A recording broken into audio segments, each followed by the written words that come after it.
Yeah, I stopped drinking it for a while because it was giving me problems, but I Back can't. on the sauce. I can't not have it. Are Wonderful. we recording now? We're recording. Hey, we're recording. Yep. All right, here we go. 3 guys talking about being old. That seemed to be a good tagline for the last one. All right, guys, this is our third one, right? 1, 2, 3, third one. Yes.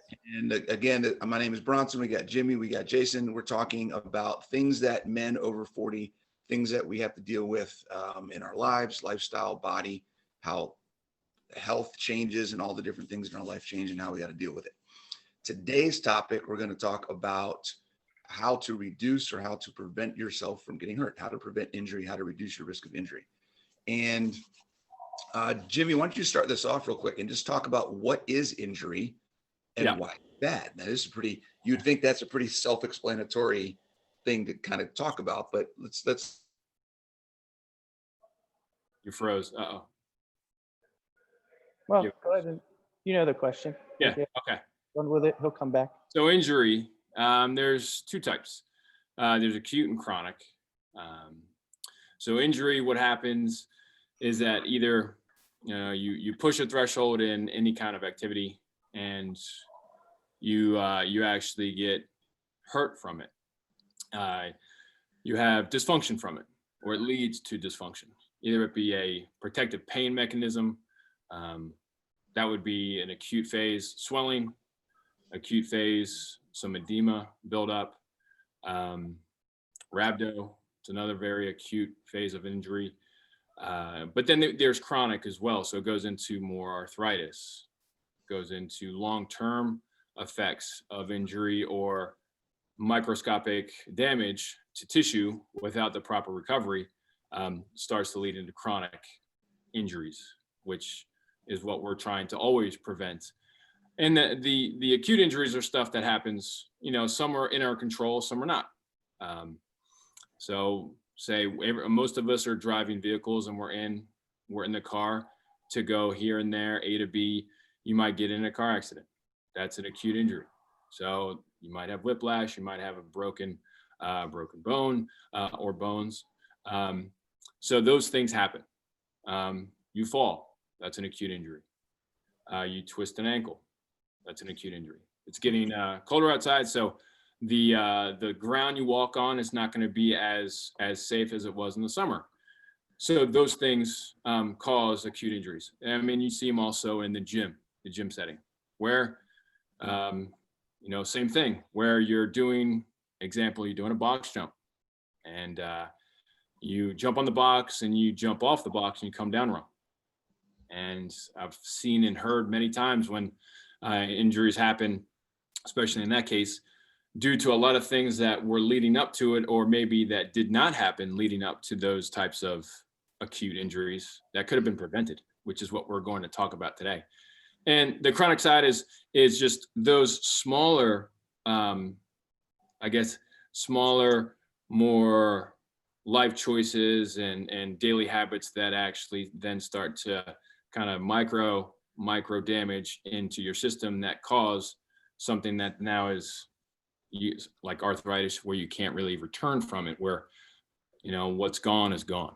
And what happens is usually you'll have to get replacements, bionic knees and shoulders and joints. So those 2 types, we'll talk about both. Okay, cool. Jason, can you give us a little, in your own words, like how does someone know if they're injured versus maybe sore from a workout, or just feeling the results of training, or what's the difference? How do you know, am I injured? It is often hard for non-athletes to figure that out. It is definitely an imperfect subjective experience. In general, rule of thumb is if it hurts to move, then it's probably an injury. If there's a sense of like a deep sort of ache, or I could maybe touch, let's say my chest muscle here is sore from yesterday from doing bench presses. I can touch it and feel sort of that the tissue here is sensitive to the touch, and it feels sort of deep and achy. Now, if I contrasted that with an injury, that injury might be, if I was injured, it might be I move my arm and there's like this sharp, intense, pain that makes me not want to lift my arm. Like, hey, Jason, put your arm back down, right? And so that's a very reasonable way to begin the process of understanding your own bodily sensations. Sharp pain probably means injury. Dull, deep, like ache might be just soreness from activity. Okay. And that's the other thing too, right? Context. Where does this pain come from? I'm not sure if you guys lost me. Lost you a little bit. Yeah. Can you hear me now? Yeah, I got you, but you're just not moving. Yeah. Internet's wacky today. I was going to say that's another piece of it, I think, is the context. Where is this coming from? What did I just do? What have I been doing? If I'm not doing anything and I'm just kind of sitting around, then all of a sudden, I got a pain. Something's probably not right there. I need to go get that looked out. If I'm training and I'm at the gym and I'm working out and I have soreness, the day or 2 days after a workout, probably that's just training soreness, and it may or may not be an issue, but it's probably not as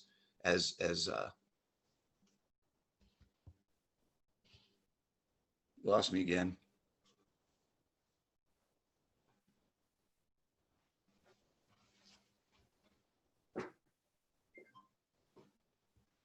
Yeah, you're back. Am I back? Yeah. Okay. Well, let's try something. I just realized that I had some other devices on. I had to turn them off. So hopefully that makes a difference. We'll see. Yeah. So context is a big piece. Okay. So let's talk about, we've got acute injury, like things that happen on the spot that are a problem. And then we also have the chronic injury, I'll just say, instead of chronic, I'm going to say overuse or long-term continuous injury. Let's talk about acute stuff and what are some of the things that we can do to prevent acute injury or reduce our risk for acute injury. And the first step we'll talk about is preparing for activity. A lot of times people get an acute injury because they're not getting themselves ready to do something strenuous or do some kind of activity. I'm going to go on a hike. Okay. Get out of my car and I go start hiking. Right. I'm going to do a workout. I get out of my car, I go to the gym, I throw my shoes on, I do whatever, and I start a workout.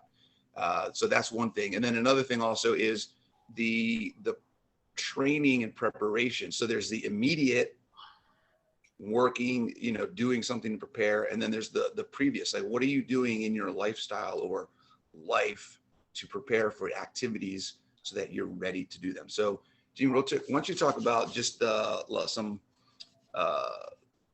what's the process of getting ready for a workout? Let's just talk about that, or physical activity. What do we do there? So there's many forms, but it really just depends on how the intensity of your workout's going to flow and how you really want to attack this activity. When I say attack or just perform this activity. So the first thing you want to do is make sure that it starts not just in the gym, but it starts before the gym. So hydration, nutrition, and preparation is, say, sleep prior to your activity. So, like, say all that's done, you've drank water, you've eaten well, you've rested enough to come in, and you say, okay, I can put down a really hard training day. So what you want to do is kind of look at what the moves are going to be based on, say, the workout. In our class, we always have the workout written on the board, and we have a group warm-up where we actually attack the joints that are going to be primarily used in the workout. We definitely want to make sure that we prime that system. And it's not just the movement itself. The way that I like to see it is that as humans, we need to move almost like we are animals in a way. So we need to kind of get off our feet, get on our hands, get on our knees, and be able to crawl, twist, roll, jump, to really kind of prime our system. As an adult, we don't do that. As a kid, we do that all the time. As kids, we're jumping, we're crawling, we're doing all this kind of stuff, and we're twisting our bodies in so many different ways And as an adult, what we do is we sit, and then we put these constructs that we can't do these things because we're too old for that. It's, or it's embarrassing. It's embarrassing to go ahead and crawl on the ground. Mm-hmm. I tell people that, I'm like, listen, we need to do this to prime our system to get you ready for this activity. And it's something that is simple. It's primal.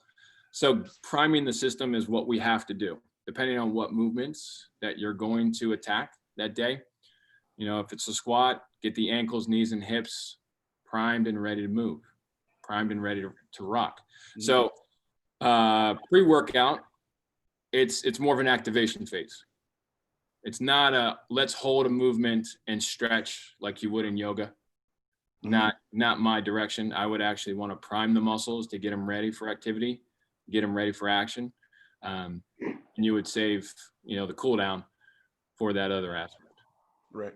So Jason, can you give us an example of, or maybe a little explanation of the difference? Jimmy's talking about warming up before an activity, and there's basically two types of warm-ups, right? General and specific. Can you kind of go over the difference between what is a general warm-up and a specific, and how people can use those when they're doing activity? Sure. General warm-up can be anything the person wants to do. Its sole purpose is to raise the core body temperature and get the tissues moving and gliding with each other. So anyone can choose anything they want to do to accomplish the general warm-up. And it might only take, 5 minutes, depending on the person, might take 10. Right, but once we've broken a bit of a sweat and our internal core temperature is elevated, now we move into the specific warm-up. And using Jimmy's example of a squat, let's say I'm intent on performing the squat first after my general warm-up. So now I'm going to specifically prepare for my squat. So now maybe I'll sit into the bottom of a squat with just me, my body weight, and sort of get myself acclimated to that bottom position. I also know that if I'm putting a bar on my back, I need to have a very rigid core, very active, pressurization in my abdomen, right? And so I might lay on my back and perform some dead bug exercises to really get the core active, or maybe a prone plank, because I know a heavy weight's going to be on top of me. And then I'm specifically preparing those muscles to perform the specific squat in question. I need active core. I need active, strong glutes. Maybe I lay on the ground, do some hip bridges to get my glutes firing well. And now I've done 3 things specifically to prepare myself for the squat. I've sat in the bottom position and got comfortable. I've activated my glutes with some bridges, and I've activated my core with a plank or a dead bug. Now it's time to load the bar and start climbing to whatever I want to do. Cool. Jimmy, you touched on something that I want to just talk about real quick, and that is preparation for the activity in general, not specifically at the day or the time that you're going to do a workout, right? So if I am prepping for, we'll use me for example, right? We just talked about this before we started recording. Okay, I did a 2-mile run the other day. Right. 2 days ago, I did a 2-mile run. I can barely walk right now because my calves are fired up. Okay. And I'm at a point in my experience where I know that I fully expected while I was running. I'm like, I know my calves are going to be jacked for a couple of days after this. I knew that was coming. If I had wanted to prevent that, I would have not gone from the most I've run at a time as being 400 meters straight to a 2-mile run. Right. I would have done a 400 meters, and then maybe a couple times in the next week or two, I would have done 800 meters. Maybe a couple times the next couple of weeks, I would have done a mile and a half. I would have worked myself into it to prepare my body for the level of stress and that level of intensity, for the amount of time that it took. So there's a couple of factors that go into preparing for activity to prevent yourself from getting hurt. If you're not at a point where your body is ready for the weight, the complexity of movement, the time and effort put into an activity, then you shouldn't be doing that, because you are setting yourself up for failure. And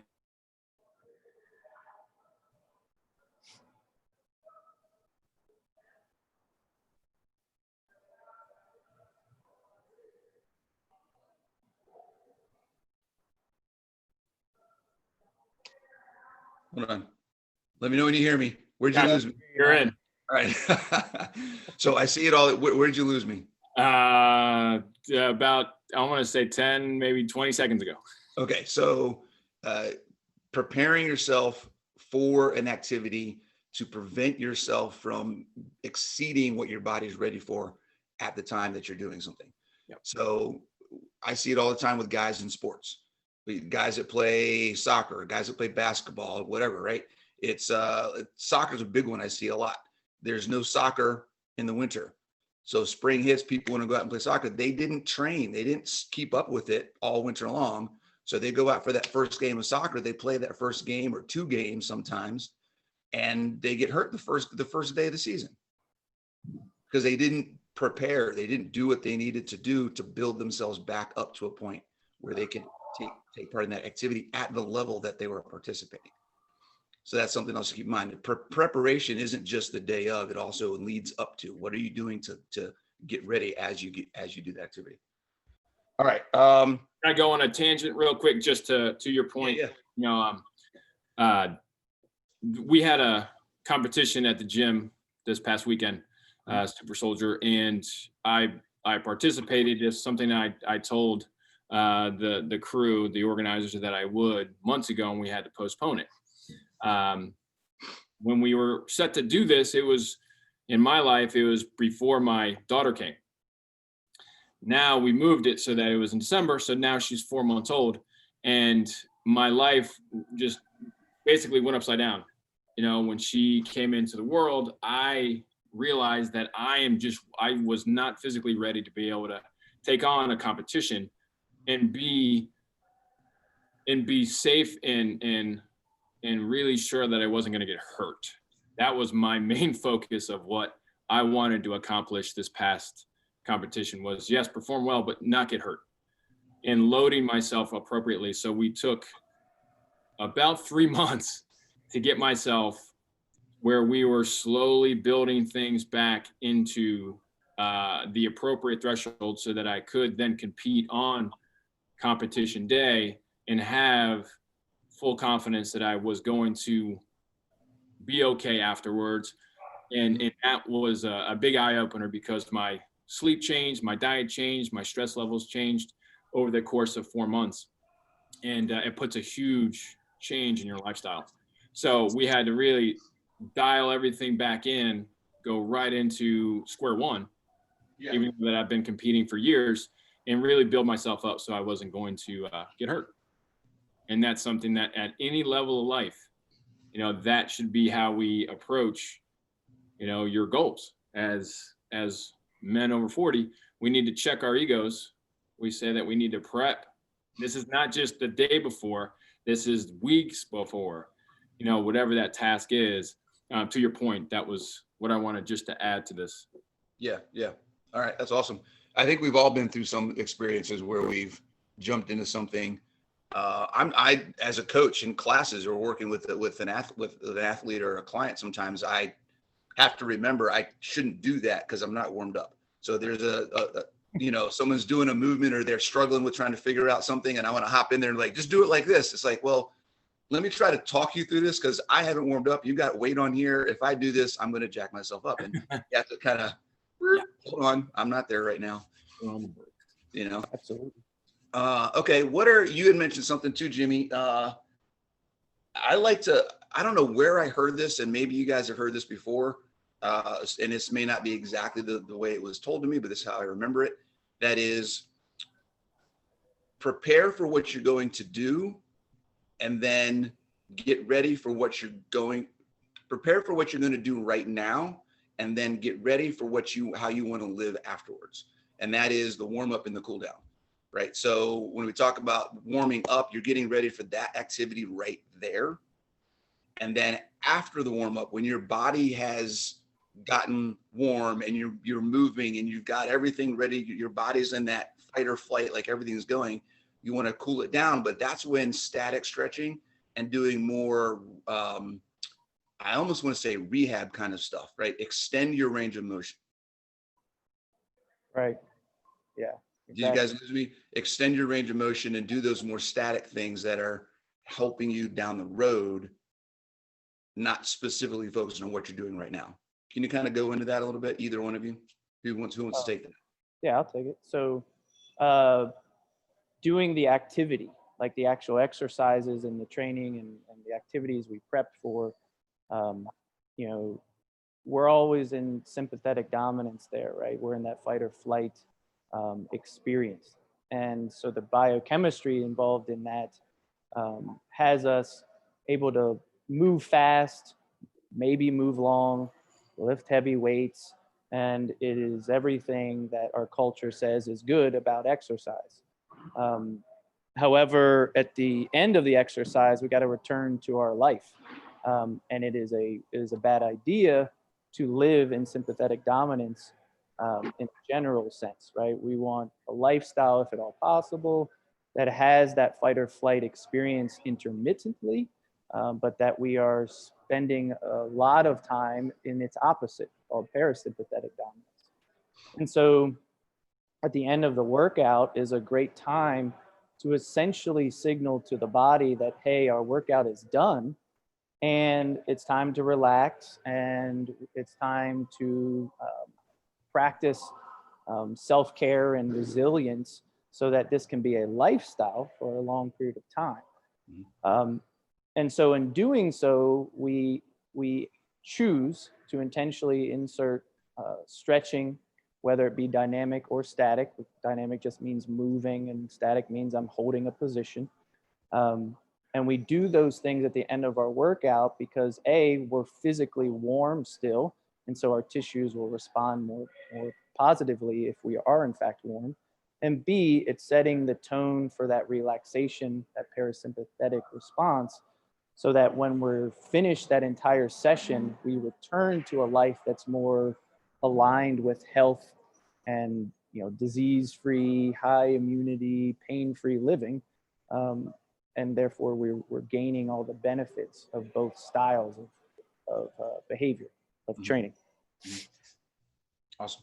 All right. So talking about lifestyle and talking about preparing for improved health and quality of life, let's talk about chronic injury. Let's talk about overtraining.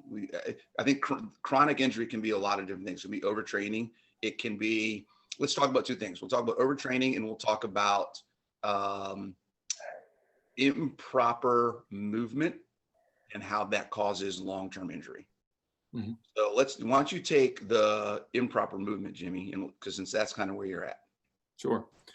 Yeah. So, I mean, body mechanics, you know, when we are moving in space, proprioception, knowing how to move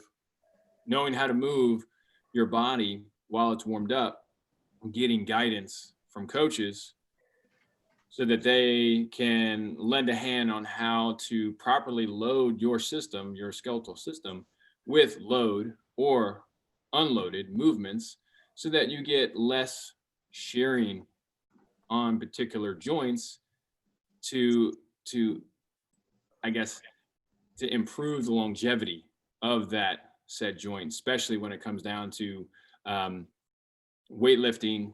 You know, proper movement really takes time to develop the proper patterns, the movement patterns. It takes time to practice, not just in your workout once or twice a week, but it takes thousands of reps for your body to know how to move when it's fatigued. And that's what I see a lot is what happens that when you start to get tired, then your form breaks down. And most of the time when we start working out, we're working out to fatigue most of the time, to some level of fatigue. And then what happens is that you see the movement integrity change as the workout progresses.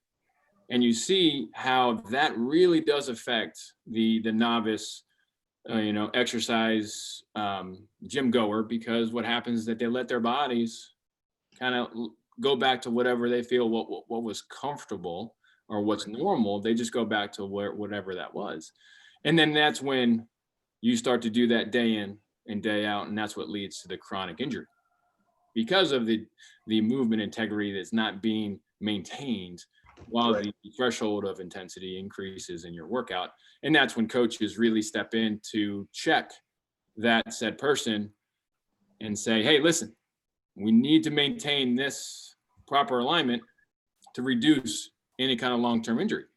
Right. And that's when the actual client member needs to then hear that recommendation, guidance, and actually adhere to it.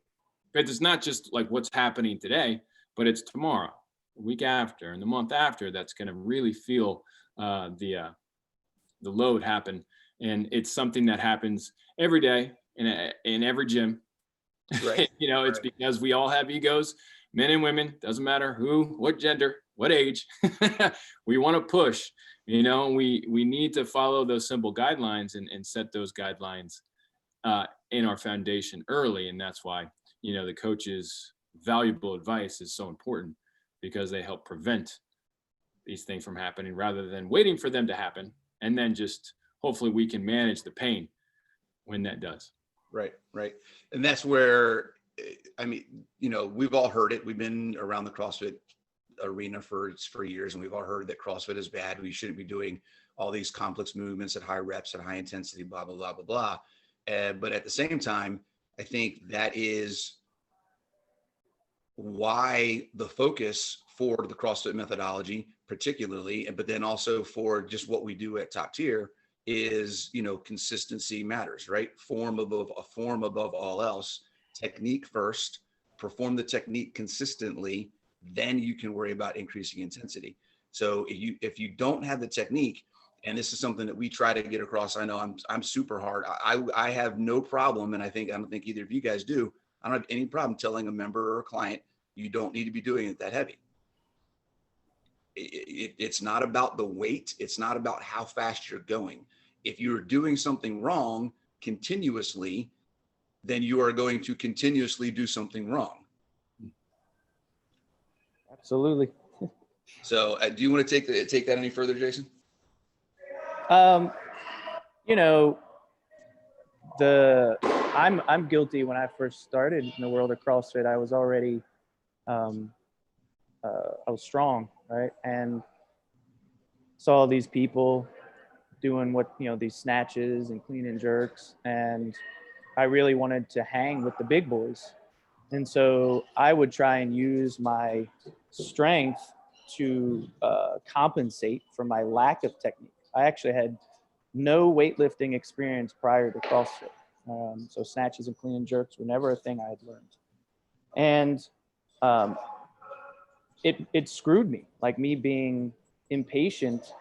All it really did was award me with various aches and pains that I didn't need to experience in the first place. And ultimately, the weight that I was able to move kind of stayed like plateaued. And my performance didn't go up, and in many cases went down because of pain, simply because I was stubborn and impatient and unwilling to listen to my coaches and say, hey, Jason, like, bring that weight down and let's learn how to move well consistently. And then we can build the weight back up. I've lived through the experience of trying to pretend like somehow I'm special, and that I'm different. Like I don't have to follow this rule.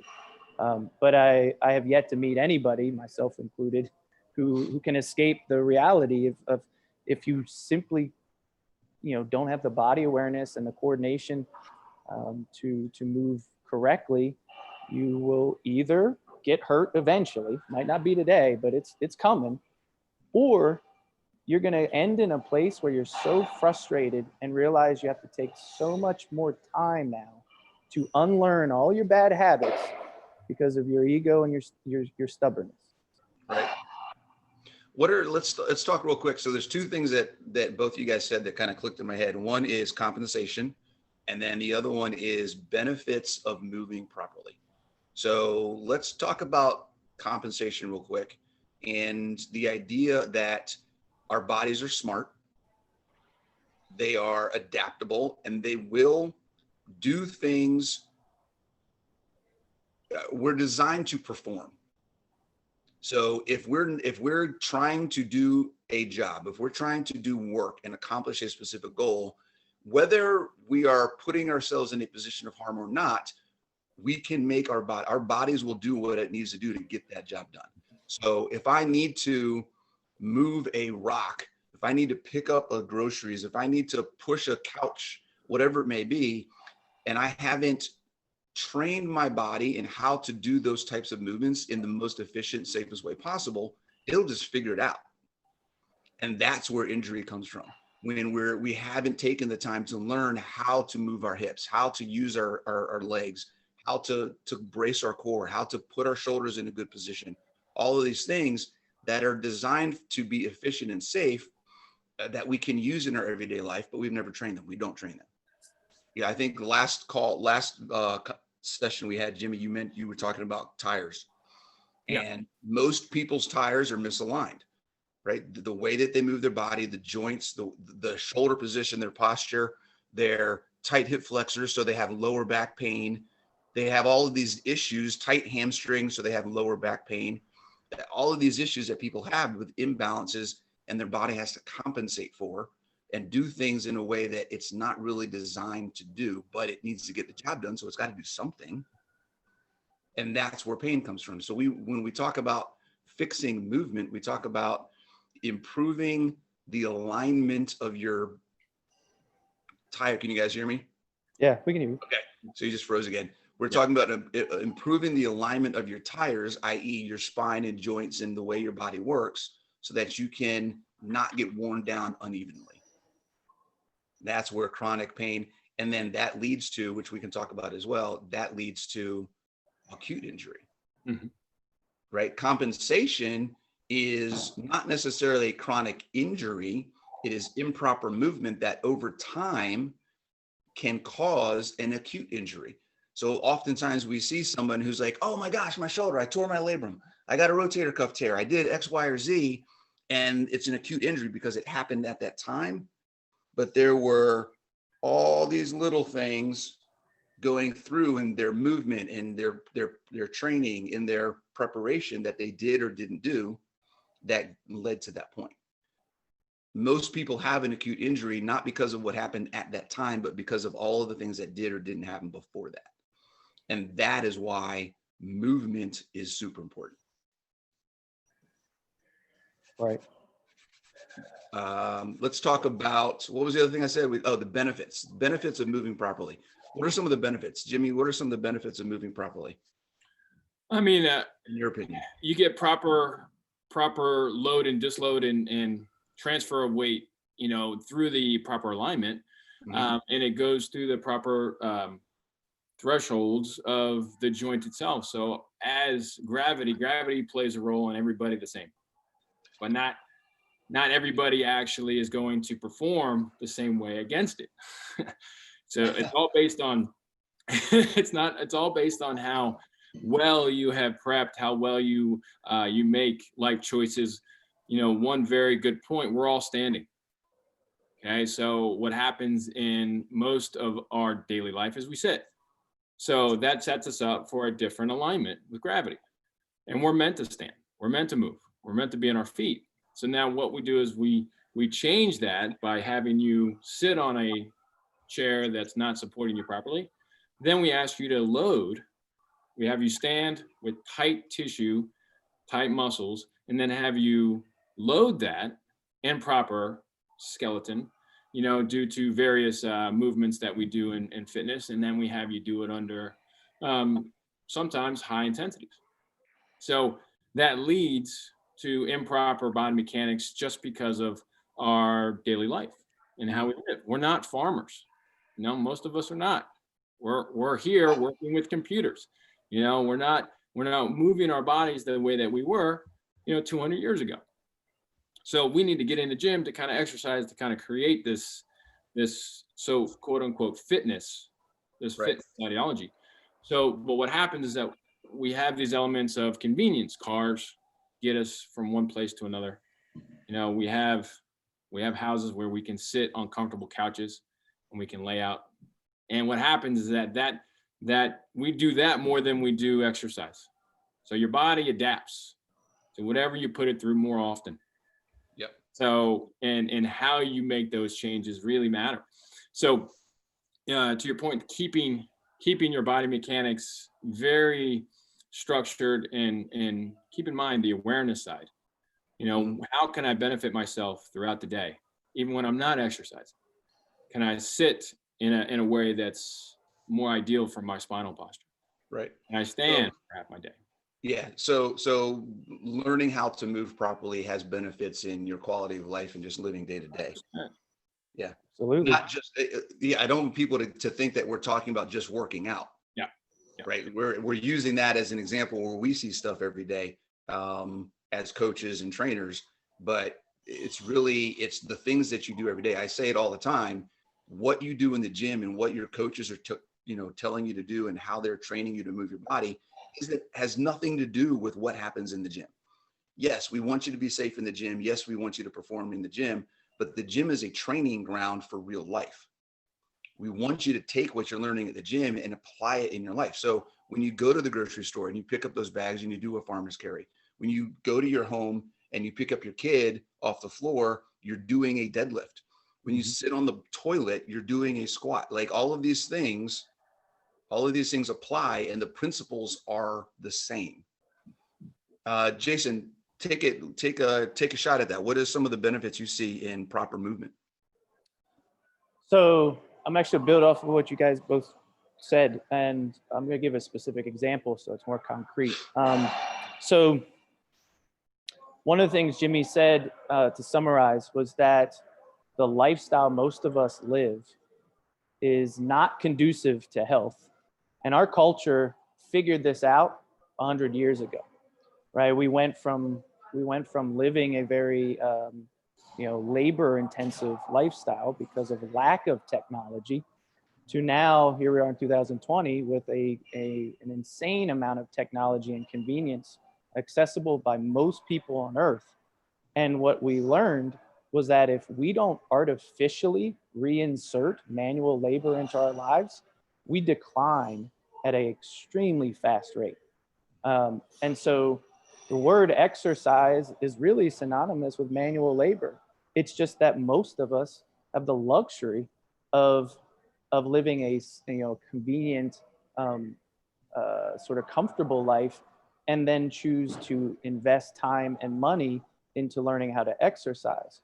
But you know what? If we were a farmer, or if we did work on the construction yard, that need for exercise would be much, much less, because we're using our body throughout the day in the way nature intended. Mm-hmm. And then to provide like a concrete example, I always like to go back to my mid-70s year old couple that I worked with for 4 years. They're from Chile. When I met these people, they couldn't even get out of a chair on their own without creating some momentum or helping each other get out of the chair. And as Bronson stated, a squat is how you get in and out of a car, how you get on and off a toilet, in and out of a chair, right? And so this couple who spent their entire lives not exercising, they both, one's a mathematician, the other one was a professor. And so their entire lives in the United States was spent in a chair, behind a desk, and they actively chose not to exercise. They thought it was silly. And they get to a place in their life where they can't even do basic life things. And now they're in their 70s, middle 70s. And the husband was climbing a persimmon tree, like up too, like not low to the ground, got in trouble by his wife for doing it because he was so confident. He didn't even think about the idea of falling. He just trusted his strength and his coordination to do it safely. But this man would have never dreamed that up, 3 years before that moment. How cool is it that a 75-year-old man can climb up a tree without any safety gear and, be fine? Like he was fine, right? How cool is it that he can work in the garden for hours and not be exhausted with the landscaping? So that's why we exercise, guys. It's so that we can enjoy our lives, not just because we want to look a certain way or lift a certain amount of weight. Right. Yeah. And we're talking, I mean, this is a series specifically talking to guys over 40 who our biggest issue, well, not our biggest, but one of the biggest issues that we deal with as we get older is loss of muscle mass and the challenge of adding and staying strong as we get older. If we are not actively doing something and actively moving our bodies, it's a lot harder to maintain that, right? You look at, the issues that people have with as they get older, sarcopenia, the loss of lean muscle mass, and the lack of strength is Lost you.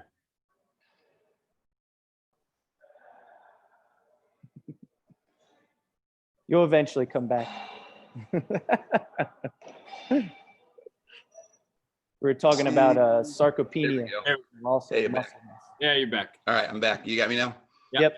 All right, sarcopenia. So it's a huge factor in health issues as people get older. Muscle is the organ of longevity. It's the organ of life. The less you have, the higher risk you are of not being healthy.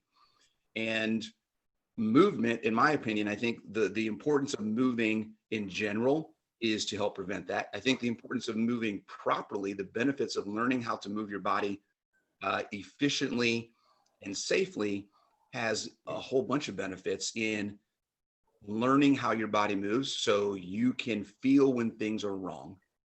If you don't know how to move properly, then you don't know when you're moving improperly. So the ability to identify, I'm stressing myself too much, I need to pull it back a little bit, isn't there if you haven't learned how to do it properly in the first place. And that's something that we see a lot in novice and even intermediate athletes. They're doing something, you're cranking something out, or they're doing something heavy. They don't even realize, they don't even feel that this isn't right. That's what our job as coaches are, to identify, hey, you need to drop that. You're overstressing yourself because your movement is compromised. Another thing, when you move properly, you increase the development of the muscles in your central nervous system in that proper thing. So if you want to add muscle, move your body properly and engage the muscles that you want to grow.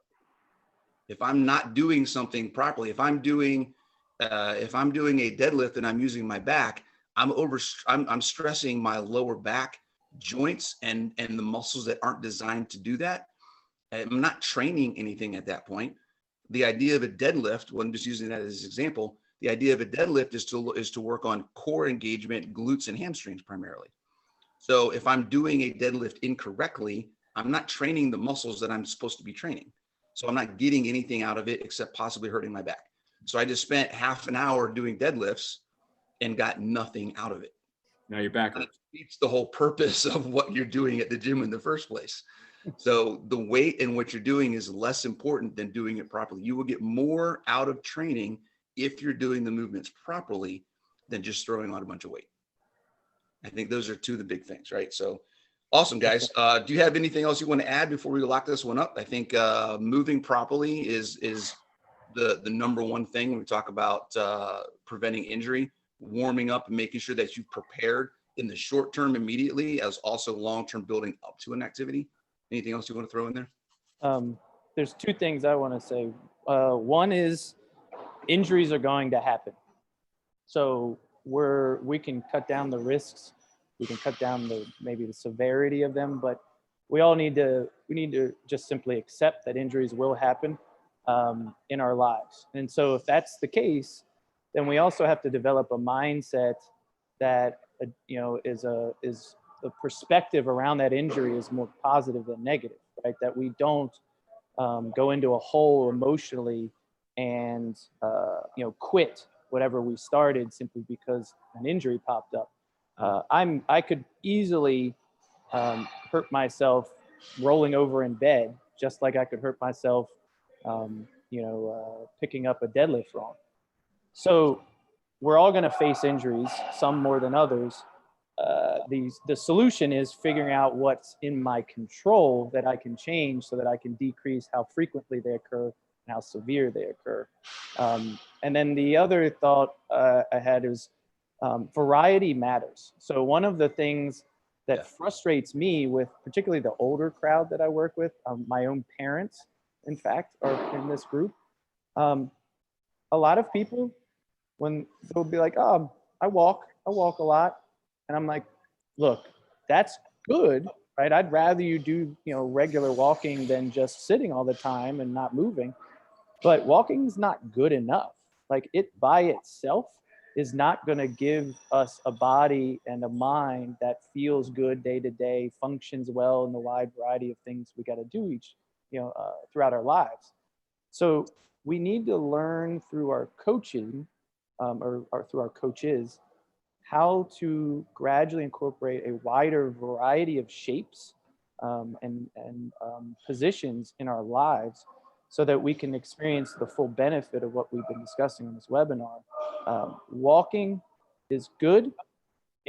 Exercise needs to explore way wider ranges of movement than just that. Yes. Cool. Jimmy, anything you want to add? Yeah. So like Jason said, injuries will happen. If you're pushing the threshold, in certain ways and pushing your human performance, and that's what we're all trying to do, is we're trying to get stronger, we're trying to get faster, we're trying to get, say, better. You're going to push it sometimes, and sometimes these happen. Like you said, don't beat yourself up, but also know how to reduce the recovery time.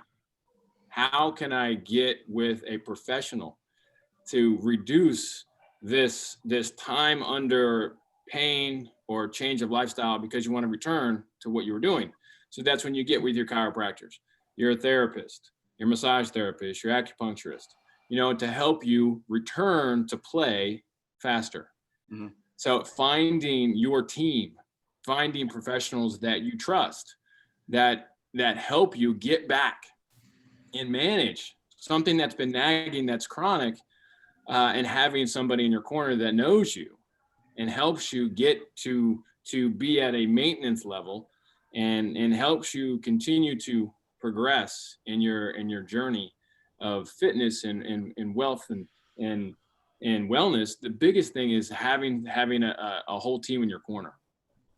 And that's one thing. But then the second, also, Jason was talking about how the sympathetic and parasympathetic, especially with the cool down phase, I just wanted to jump back into it. The way that we're breathing has a huge, significant impact on how quickly we can get out of sympathetic, state into parasympathetic. And that's breathing through your belly, breathing through your diaphragm. Okay, most people are breathing just shallow through their ribs and accessory neck muscles, and that keeps them in a state of stress. What we can do day in and day out to reduce overall stress in our life, even when we're not working out, is breathing through our stomach. Breathing through the nose, filling the belly, and slowly exhaling either out of your nose or mouth. What that'll do is simply keep you in a state of relaxation, especially when you're done working out. I try to take my time to really make sure that I focus on my belly breathing post-workout so I can get out of that flight or fight and into rest and recover.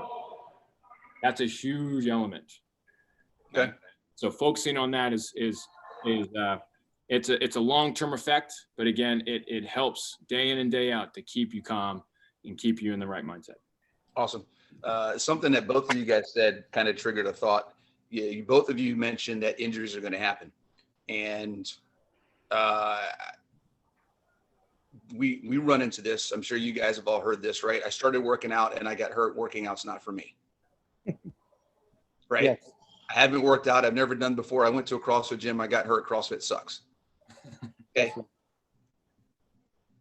Chances are you had an underlying issue, a misalignment, improper movement. You did something more than you should have when you first walked into the class the first time, whatever it may be. When you're first starting, if you haven't been doing something for a while, you need to ease into it. You need to take your time. You need to listen to the coaching, follow the program, move properly first before you increase that intensity, or you're going to get hurt. Most people currently today have a movement compensation or a movement misalignment or improper movement mechanic that is going to get them hurt when they start working out. It's just going to happen. Chances are, if you haven't been working out, you've got something that if you're not careful when you start working out, it's going to get hurt. Most people, it's a shoulder or lower back or knees. Those are probably the top three, right? And can you guys still hear me? Yeah, we can hear you. Yeah, we can hear you. You just can't. You can't see them. I'm doing all kind of hand gestures. You guys can't get them. Oh man, It just takes the impact out of everything. So your lower back, your shoulders, and your knees are where most people are going to have an issue when they first start working out because they don't move properly. They have hip issues. They have shoulder issues. They just don't know it because they haven't moved their body or given enough intensity to their body or activity to find out that they have a problem. So that's just something that mentally you need to be aware. I'm going to start working out. I have to be careful because there might be something I'm already doing improperly that could cause a problem down the road. Be prepared for it. It's okay. That's what we're here for as coaches. That's why we have a program that's progressive. We're going to start you where you are and build you up. We're not expecting anybody to come in the door and just go balls out. Okay. So just when you're starting something, keep that in mind. Awesome, guys. Appreciate the time. Next week, we're going to be talking about stress. Yep. Yes. How to handle stress. Stress management. Stress management. Awesome. So Definitely get more into breathing there. there we go. Yeah, we can talk about that. Hopefully this information was good. Remember, I talked about this on the very first episode. If you're watching this, this is not just for you. Share it. It's for people that you know, people that you love, people that you may know that are in the same situation as you, or who knows what. Share this out and get other people to get this information. All right, guys. Thanks a lot. Take it easy. Thanks, Mark. Thank you.